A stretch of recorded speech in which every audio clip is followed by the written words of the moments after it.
জুবিনদাৰ স্মৃতিত শ্ৰদ্ধাঞ্জলি জ্ঞাপন কৰি প্ৰতিভা সন্ধানী এটা অনুষ্ঠান আৰম্ভ কৰিব বিচাৰিছোঁ মায়াবিনী, য'ত থাকিব আমাৰ অঞ্চলৰ বিভিন্ন ধৰণৰ প্ৰতিভা সম্পন্ন শিশুসকল বা অন্যান্য ব্যক্তিসকল। আমাৰ মাজত আজি আছে এগৰাকী কণমানি। তোমাৰ নামটো? ঋতিকা লস্কৰ। ঋতিকা লস্কৰ। এবাৰ তুমি কোন ক্লাছত? প্ৰভাত। প্ৰভাত। আৰু তোমাৰ নিকেতনখনৰ নাম? শংকৰদেৱ বিদ্যা নিকেতন। শংকৰদেৱ বিদ্যা নিকেতন। কৃতিকা লস্কৰ আজি আমাৰ প্ৰথম অনুষ্ঠানৰ অতিথি। গতিকে কি ক'বা কৃতিকা লস্কৰ, তুমি জুবিনদাৰ গান ভাল পোৱা? জুবিনদাৰ গান এটা গোৱা। মায়াবিনী ৰাতিৰ বুকুত, তুমি কোৱা। দেখা পালো তোমাৰ ছবি দিলা গোপনে আহি কোনত, তুমি যে মোৰ শুকান বনত নিয়ৰৰে চেঁচা টোপাল নামি অহা ৰ'দৰে নৈ মোৰ দেহৰ প্ৰতি ধুমুহাৰ সতে মোৰ বহুদিনৰে নাচোন, এন্ধাৰো সঁচা মোৰ বহুদিনৰে আপোন, নিজানৰ গান মোৰ শেষ হ'ব ভাবো তোমাৰ বুকুত। প্ৰতি শৰতৰ প্ৰভাতী ফুলে ক'ব তোমাকেই মোৰ কথা, প্ৰতি মেঘাৰী নিশা জোনে ক'ব তোমাকেই মোৰ ব্যথা, ধুমুহাৰ সতে মোৰ বহু যুগৰে নাচোন, এন্ধাৰো সঁচা মোৰ বহুদিনৰে আপোন, নিজানৰ গান মোৰ শেষ হ'ব ভাবো তোমাৰ বুকুত। জুবিনদাৰ সকলোতকৈ বেছি ভাল পোৱা গানটো তোমাৰ কোনটো?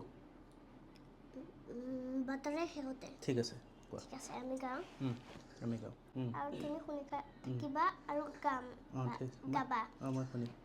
বাটৰে শেষতে বাট চাওঁ তোমালে লৈ যোৱাহি, আজি তোমাৰ বাটেৰে বাটৰে শেষতে বাট চাওঁ তোমালে লৈ যোৱাহি, আজি তোমাৰ বাটেৰে তুমি আহিলে নাৱে বুকুলে খাওঁ, তুমি নহ'লে উকা উকা উকা মোৰ ফাগুন, বাটৰে শেষতে বাট চাওঁ তোমালে। তেনে এগৰাকী কণমানি শিশু, আৰু তাই এতিয়াও চঞ্চল যিহেতু, কাৰণ তাই এতিয়াও সকলো বুজি উঠা নাই, কিন্তু জুবিনদাৰ গান ইমানেই ভাল পায়। আৰু যিহেতু চঞ্চল এটা কাৰণে কৈছোঁ, তাইৰ বয়সটো তেনেই সৰু। আগলি অনুভৱে, মই গাম আগলি অনুভৱে, আৰু তুমি লাই খুটা হালে জাল লাগে বা।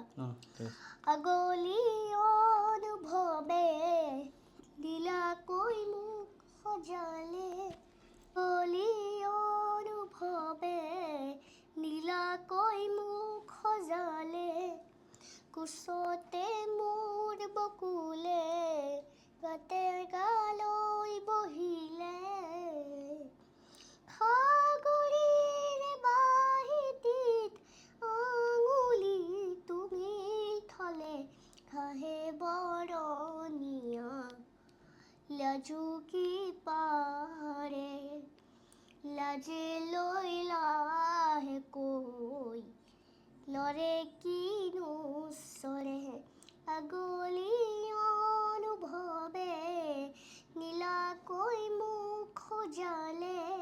তুমি বিয়া নাম এটা গোৱাচোন। সেউজীয়া আখৰ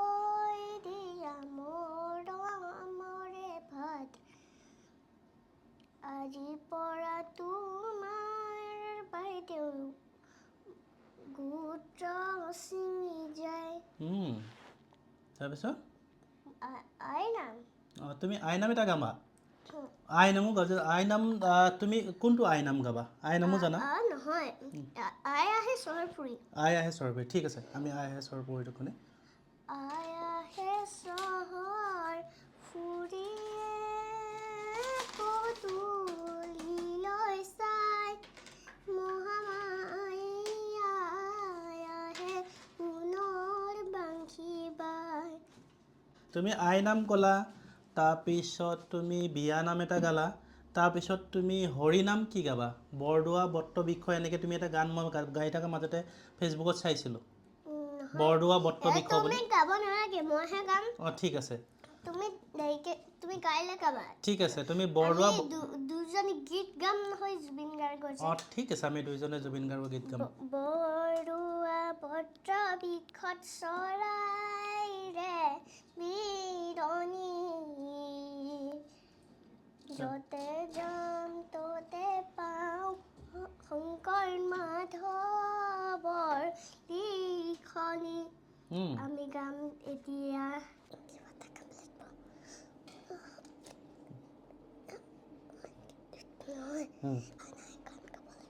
গান গাব লাগিব কি গান গাবা পাখি পাখি এই মন পাখি পাখি এই মন ঠিক আছে ৰেডি ৰেডি ৰেডি 1 2 2 3 গো পাখি পাখি এই মন পাখি লগা মোর মন পাখি মেলি যায় উড়ি উড়ি পাখি মেলি যায় উড়ি পাখি পাখি এই মন পাখি লগা মোর মন পাখি মেলি যায় উড়ি উড়ি পাখি মেলি যায় উড়ি ধুনীয়া তাৰপিছত নহয় কি নহয় ৰ'দ আছে কেনি পাওঁ ৰ'দ আছে কেনি পাওঁ ৰ'দ আজি কেনে পাওঁ ঠিক আছে আকৌ এবাৰ আমাৰ ৰ'দ আজি কেনি পাওঁ তাৰপিছত ৰ'দ আজি কেনি পাওঁ খিৰিকী মেলি নহয়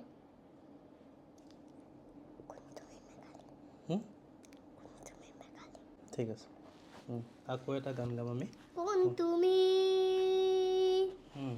তুমি মেঘালী মোৰ মন আকাশৰ বিজুলী কোন তুমি মেঘালী মোৰ মন আকাশৰ বিজুলী তাৰপিছত মায়া ঠিক আছে মায়া মাথো মায়া মায়া ৰেডি মায়া মাথো মায়া মায়া মাথো মায়া মায়া মাথো মায়া ঠিক আছে গাব লাগিব গাব লাগিব ঠিক আছে মায়া মায়া মাথো মায়া তুমি কোৱা মায়া মায়া মাথো মায়া তুমি যেন সঁচাৰে মৰমৰে মায়া মায়া পৰা দুচকুলৈ হিয়া জৰিয়া চাহিবই দূৰণিৰে জোনাকী হৈ ৰনকিয় হে মায়া মায়া মাথো মায়া তুমি যেন সঁচাৰে মৰমৰে মায়া কণমানি কৃতিকা লস্কৰ আৰু সুন্দৰ প্ৰতিভা অধিকাৰী আৰু সুন্দৰ কণ্ঠ আছে যিহেতু কণমানি তাই মই তাইক একো সুধিবই নালাগে তাইহে মোক সোধে আৰু এই ধৰণৰ প্ৰতিভাসমূহ আমি বৰলুইত বাৰ্তাত আনি এখন মঞ্চ দিবলৈ বিচাৰিছোঁ জুবিন দাৰ স্মৃতিত। গতিকে সকলোৱে যাতে আপোনালোকৰ অঞ্চলৰ যিসমূহ শিশু আছে বা অন্যান্য ছাত্ৰ ছাত্ৰী বা অন্যান্য ব্যক্তিসকল সকলোকে আপোনালোকে নিশ্চয় বৰলুইত বাৰ্তাৰ লগত যোগাযোগ কৰাই দিব। তেনেই শিশু আৰু সেয়েহে কিছু শিশুৰ লগত মই খেলি ধেমালি কৰি পেলাই এই অনুষ্ঠানটো ল'বলগীয়া হৈছে। বয়স তেনেই সৰু, গতিকে খেলি ভাল পায় আৰু জুবিন দাৰ শিশুসকলক ভাল পাইছিলে। তো আমিও বৰলুইত বাৰ্তা এটা চেষ্টা কৰিছোঁ এই শিশুসকল এই প্ৰতিভা সম্পন্ন ব্যক্তিসকলক আমি যাতে এখন মঞ্চ দিব পাৰোঁ আৰু যাতে আগুৱাই যাব পাৰে। জুবিনদাৰ হৈ আমি এই শ্ৰদ্ধাঞ্জলি এই ধৰণে আমি বৰলুইত বাৰ্তাৰ তৰফৰ পৰা জ্ঞাপন কৰা এটা চেষ্টা আমি লৈছোঁ, এটা প্ৰচেষ্টা হাতত লৈছোঁ। এই ধৰণৰ এটা পডকাষ্ট আৰম্ভ কৰিম প্ৰতিভা সম্পন্ন সকলো ব্যক্তিক লৈ। গতিকে আপোনালোক আহিব, যোগাযোগ কৰিব আৰু বৰলুইত বাৰ্তাত আহি আপোনালোকে এই অনুষ্ঠানটো সাফল্য হোৱাত আপোনালোকে সহায় সহযোগ কৰিব। ধন্যবাদ। আপোনালোকে বৰলুইত বাৰ্তালৈ আহক। আহক। ধন্যবাদ। জয় অসম। জয় অসম।